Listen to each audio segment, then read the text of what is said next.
రాధా గోపీలు మెల్లిగా కొత్త ప్లేస్కి అలవాటు పడుతున్నాయండి. అప్పుడే రాధ దిగిపోయి ఇంట్లోకి కూడా వెళ్ళిపోయింది. దాని రూమ్ చూసారు ఎలా ఉందో, ఆ రూమ్లోకి వెళ్ళిపోయింది రాధ. గోపి అటు ఇటు తిరుగుతుంది.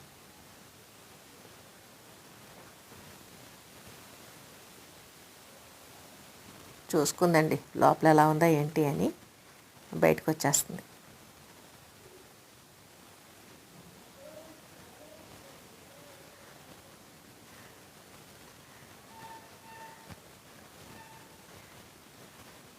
మొత్తం అంతా అటు ఇటు తిరగడం మొదలుపెట్టినాయండి.